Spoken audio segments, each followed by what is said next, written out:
a heartbreaking situation. I'm sure the community is still trying to recover from such a traumatic event, the pileup that led to 6 deaths. Rain, it absolutely is, and I can tell you some of the images that we've seen will certainly be haunting this community for quite some time. I think that we've spoken to several investigators, several first responders who have undoubtedly said that this is one of the worst scenes they have ever witnessed in their lifetime. They said, this is something that was a combination of several events. The inclement weather we've experienced that's been unprecedented in this area for quite some time, along with the series of collisions and drivers who chose to get on the roads even if they were warned not to. Here's what we know about some of the victims. We know that a lot of these people were essential workers, people who had to go to work no matter what. And we know that, of course, this happened right around rush hour, right around that 6 o'clock hour. It's now here in Dallas been about 24 hours since that crash. The scene at this point is still blocked off. They still have investigators working to clear debris more than 24 hours later. While this happened, there was still precipitation. Immediately once it hit the ground, it turned into ice. Now let's talk about some of the victims. We have images of Tamara Porter, who we know her husband was involved in the crash.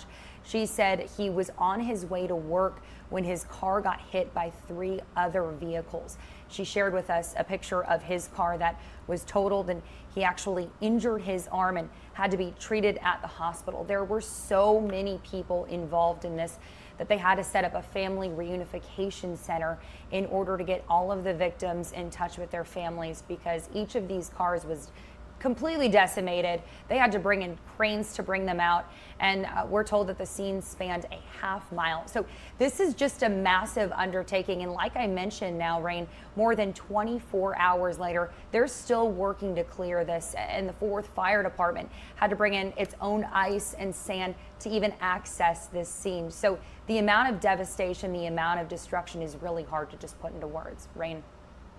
Definitely a traumatizing event. Now, Hannah, a few Texas representatives have taken to Twitter to say that they're hearing reports that this particular stretch of the highway was not prepared for winter weather. Have you heard anything from officials speaking out about these allegations? We have. So we know that state lawmaker was told by first responders, in his words, that first responders said that the roads, in their opinion, were not pre-treated, did not look as if they had taken the necessary steps to prepare for that weather and safeguard drivers. Now, North Texas Express, that's the name of the company that's tasked with de-icing the roads and adding that sand, adding that salt to hopefully help drivers get that traction on the roadways, says it pre-treated the roads on Tuesday and then did what they call spot treatments, where they went around, scanned the area, including in the express lanes. And this company, Rain, claims that it did the necessary safeguards and it was not at fault for anything in this crash. Hannah, you mentioned some of the victims, and we know that several people also had to be rescued. What is the reaction from people who were maybe in traffic? Have you spoken to any survivors?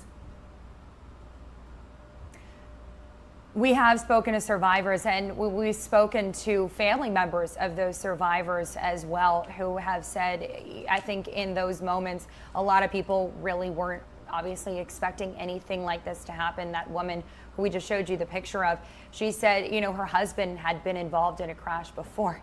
She said when he called him to let her know what happened, she said, I'm not worried about this total car. I can replace a car. I can't replace you. Other survivors we know had jumped over lanes of the highway, jumped over the median to try to pull people out of cars, and some weren't so lucky. Some got stuck under those massive 18-wheelers you saw there. It was really just a mixed bag of emotions. We do know another thing that we found since the investigation has been underway is that a lot of these victims, Rain, were healthcare workers. We're told by investigators that a lot of them were wearing badges, were wearing scrubs, were on their way to or from work. And one, at least we know of one nurse whose family member says she actually went to work after this scene, realizing, even though she was involved in this pileup, how important her job was. We know at least 30 people were transported to the hospital, including 4 police officers. All of the police officers have since been taken out of the hospital, but we know that this is just a massive scene, a lot of injuries, a lot of devastation, 65 plus people hurt. And we know a lot of the victims are still dealing with a lot of this today, the physical injuries as well as the mental ones. Definitely also emotional injuries due to this. The whole country was watching as this unfolds. So we're definitely all keeping the Fort Worth area in our thoughts and prayers. Hanna Battah with Fox 4 Dallas, thank you so much for joining us on News Now from Fox. Rain, thank you.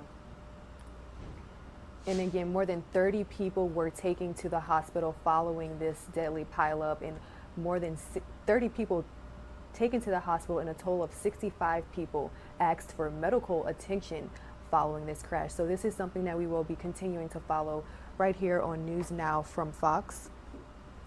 And we will be right back right after this 2-minute commercial break.